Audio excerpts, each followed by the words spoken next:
सम्यक news. Jai Bhim.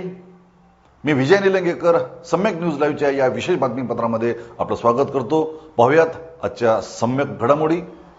Phoenix multispeciality hospital and critical care centre, Shivajinagar, Nanded.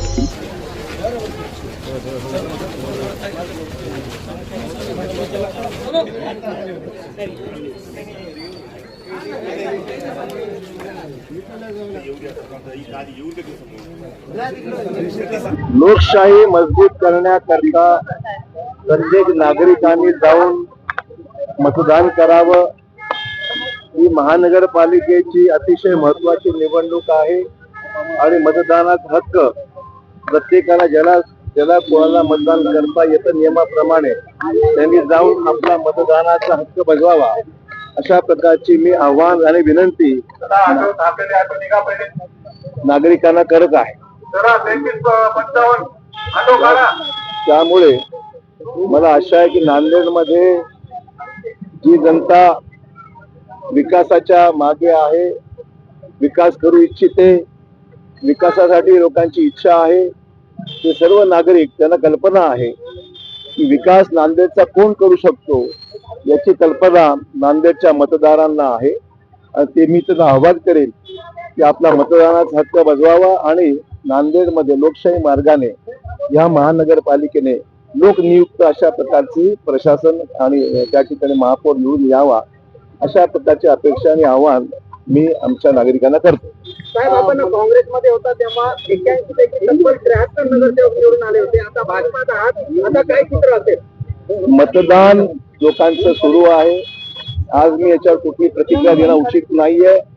मी एवढंच आवाहन करतो की मतदान करा आणि जो विकास करू शकतो त्याच्या मागे भक्कमपणे उभा राहा। 29 महापालिकेचं मतदान सुरू आहे, किती ठिकाणी भाजप यावेळेला? मी आता आज काही निर्बंध आहेत, इलेक्शनची काही आचारसंहिता आहे, 29 ठिकाणी मतदान सुरळीतपणे चालू आहे आणि मी सर्वांनाच विनंती करेन की आपण जाऊन मतदानाचा हक्क आपला बजवावा आणि लोकांना जे आपल्याला पक्ष आवडतात, जे विकास करू शकतात, अशाच पक्षांना आपण मतदान करावं आणि लोकशाही अधिक सुदृढ आणि मजबूत करावी। साहेब, एका प्रभागातल्या मतदारांची दुसऱ्या प्रभागामध्ये नाव आलेली आहेत, काही प्रमाणात तक्रारी यायला सुरू झालेला आहे आणि मी निवडणूक आयोगाला विनंती करेन लोकांची गैरसोय होऊ नये, अशाच पद्धतीने लोकांचे मतदान केंद्र असावं, याद्यामध्ये काही तक्रारी पाहावं, कारण की या गोष्टी दरवेळेस काही ना काही प्रमाणात घडत असतात। आगामी येणाऱ्या जिल्हा परिषद निवडणुकीमध्ये सुद्धा असंच काही घडू नये याकरता निवडणूक असा ते किती तक्रारी आहेत, किती स्वरूपाच्या, त्यात तथ्य किती आहे हे तपासल्याशिवाय कॉमेंट करणं उचित राहणार नाही। पण कमी जास्त प्रमाणात तक्रारी ऐकू येऊ लागलेल्या आहेत। मला वाटतं की त्याची दखल संबंधित रिटर्निंग ऑफिसरने किंवा निवडणूक निर्णय अधिकाऱ्यांनी घेतली पाहिजे। धन्यवाद।